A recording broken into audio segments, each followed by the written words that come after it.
नमस्कार. प्रणिताच रेसिपी मराठीमध्ये आपणा सर्वांचं मनपूर्वक स्वागत. महाराष्ट्रीयन लोकांचा आवडता नाश्ता म्हणजे पोहे.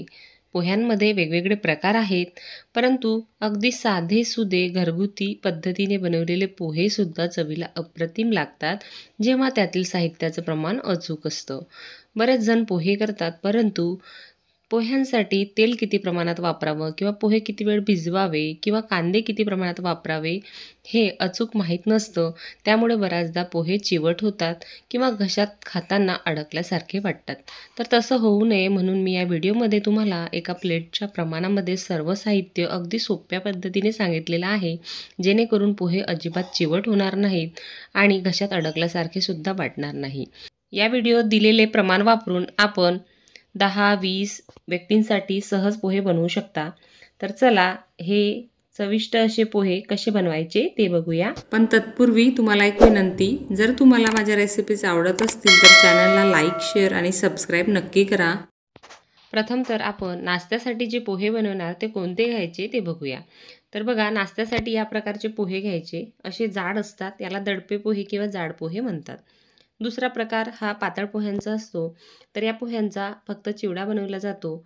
याचे पोहे बनवले तर फारच लगदा होतात, म्हणून शक्यतोवर आपण पातळ पोह्यांच्या ऐवजी जाड पोहे बनवण्यासाठी म्हणजे नाश्त्यासाठी वापरायचे आहेत. आता इथे मी एक प्लेट घेतलेली आहे. या प्लेटच्या साहाय्यानेच मी सर्व साहित्य तुम्हाला सांगणार आहे. इथे मी 5 व्यक्तींसाठी पोहे बनवणार आहे. तर या प्लेटने इथे मी 5 प्लेट पोहे या टोपलीमध्ये घालणार आहे. तर या पद्धतीने आपण जेवढ्या व्यक्तींसाठी पोहे करायचे तसे या प्लेटच्या साहाय्याने किंवा तुमच्या घरी एक अशी या पद्धतीची वाटी असेल तर त्याने मोजून घ्यायचे. आता पोह्यांसाठी लागणारं साहित्य बघूया. तर एका वाटीला आपल्याला या प्रकारच्या या तिखट मिरच्या आहेत, तर 2 मिरच्या वापरायच्या आहेत. जर आपण कमी तिखट खात असाल तर 1 मिरची घेतली तरी चालेल. त्यानंतर ज्या वाटीने पोहे मोजले त्याच वाटीने आपल्याला 1 वाटी बारीक चिरलेला कोथिंबीर घ्यायचा आहे. त्यानंतर आपण साधारण 2 वाट्यांसाठी म्हणजे ज्या वाटीने आपण आता पोहे मोजले त्या 2 वाट्यांसाठी 1 कांदा याप्रमाणे प्रमाण घ्यायचं आहे आणि त्याच वाटीने आपण 1 सपाट वाटी शेंगदाणे घेतलेले आहेत. आता सर्वप्रथम तर आपल्याला हे पोहे एका चाळणीने चाळून घ्यायचे आहेत. तर इथे मी चाळणीच्या सेटमधील 4 नंबरची चाळणीची प्लेट वापरून हे पोहे चाळून घेत आहे. या पद्धतीने पोहे चाळले तर यातील जो चुरा आहे तो निघून जाईल, म्हणजे आपले जे पोहे आहे तर ते आपल्याला तुटलेले वाटणार नाहीत. आता या पद्धतीने आपण हा चुरा काढून घेतलेला आहे आणि त्यानंतर यामध्ये जर आपल्याला काही कचरं वगैरे असेल किंवा हे पोहे जे असतात तर हे तांदळाचे बनलेले असतात साईपासून, तर ते असलं तर ते काढून घ्यायचं आहे, निवडून घ्यायचं आहे. आता याच चाळणीमध्ये आपल्याला हे पोहे धुवायचे आहे. तर ही चाळणी तुम्ही नळाखाली पकडून तसेच पोहे नळाखाली धुवू शकता. तर इथे मी एका टोपलीमध्ये ही चाळणी ठेवलेली आहे आणि त्यावर या प्रकारे पाणी घालत आहे. आपल्याला हे पोहे 2 वेळा स्वच्छ धुवून घ्यायचे आहेत. पोहे धुताना आपल्याला असे हळूवार या प्रकारे आपल्याला हे हलवत धुवून घ्यायचे आहेत. जर आपण अगदीच जोरजोरात हे पोहे धुतले तर या ठिकाणी इथे या पोह्यांचे तुकडे पडू शकतात.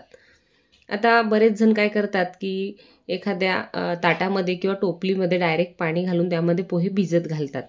तर त्यामुळे काय होतं, पोहे जास्त प्रमाणात भिजतात आणि त्यामुळे पोह्यांचा लगदा होतो किंवा तुकडे फार पडतात. बघा, पोहे धुतल्यानंतर अशा प्रकारचं धुसर पाणी निघालेलं आहे. आता मिरच्या आपण या ठिकाणी कट करून घेतलेल्या आहे. कांदासुद्धा बारीक चिरून घेतलेला आहे. आपल्याला कांदा जास्त आवडत असेल तर एखादा कांदा आपण शिल्लक घेऊ शकता. ज्या वाटीने पोहे मोजले त्याच वाटीने आपण पाऊण वाटी इथे तेल घेतलेलं आहे. गॅसवर कढई गरम झाल्यानंतर तेल घातलेलं आहे आणि आता त्यामध्ये सर्वप्रथम तर आपल्याला शेंगदाणे तळून घ्यायचे आहेत. तर या ठिकाणी शेंगदाणे मी थोडे जास्तच घेतलेले आहे. तळलेले शेंगदाणे या पोह्यांमध्ये छान लागतात, म्हणून या प्रकारे आपण पोह्यांमध्ये शेंगदाणे तळूनच घालायचे आहेत. इथे आपल्याला शेंगदाणे थोडे जास्त वाटत असतील तर आपण यातील जे शेंगदाणे आहेत ते कमी घेऊ शकता. छान असे अगदी थोडंसं साल सुटेपर्यंत हे शेंगदाणे आपल्याला तळून घ्यायचे आहेत, थोडासा ब्राऊन रंग येईपर्यंत. त्यानंतर या प्रकारे बघा, झारावर घेऊन तेल निथळून घ्यायचं शेंगदाण्यांचं आणि प्लेटमध्ये काढून घ्यायचे आहेत. आता गरम तेलातच आपल्याला 1 चमचा मोहरी घालायची आहे. मोहरी छान तडतडू द्यायची आहे. जर आपण मोहरी तडतडू दिली नाही तर ती आपल्याला पोह्यांमध्ये कडवट लागू शकते.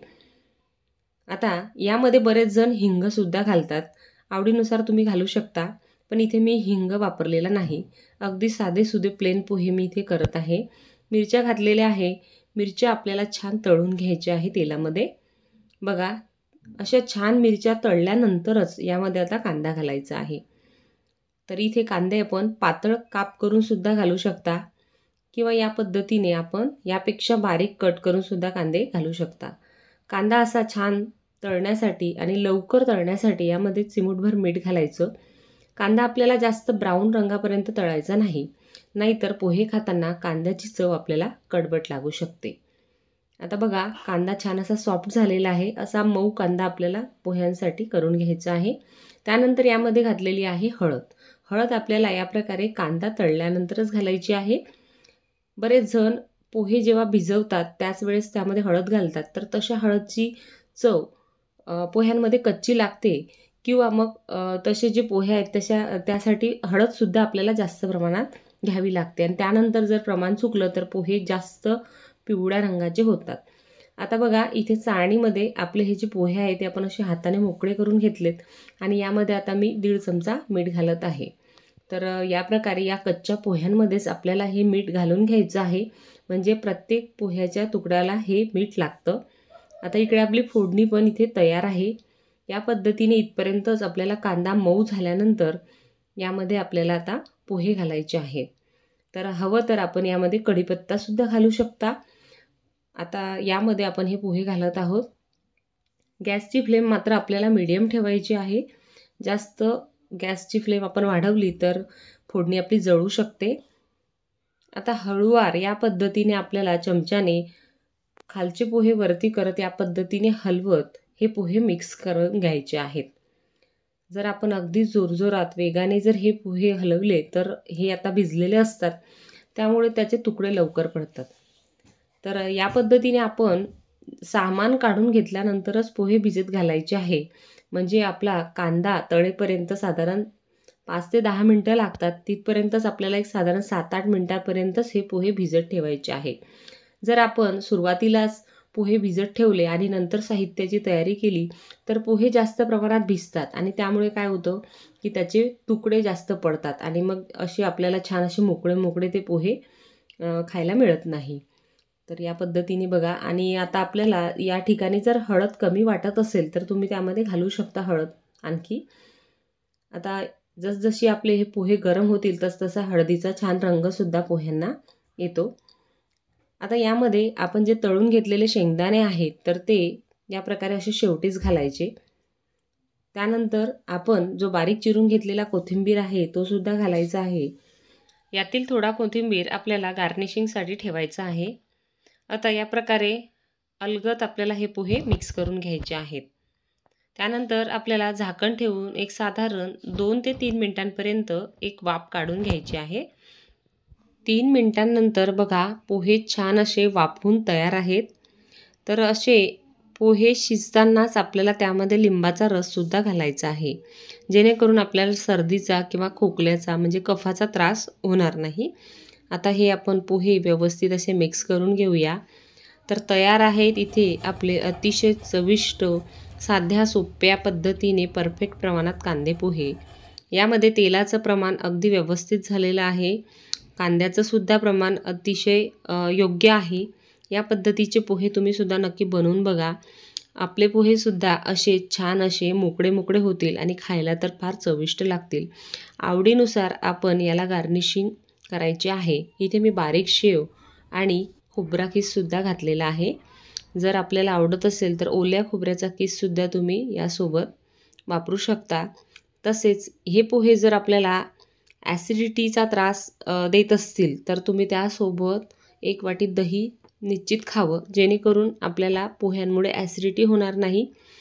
तर आजची ही पोह्यांची रेसिपी तुम्हाला आवडली असेल तर नक्की करून बघा आणि रेसिपी आवडल्यास व्हिडिओला लाईक, शेअर आणि आपले चॅनल प्रणिताज रेसिपी मराठीला जरूर सबस्क्राईब करा. तर पुन्हा भेटूया अशाच एका नवीन छानशा रेसिपीमध्ये. धन्यवाद.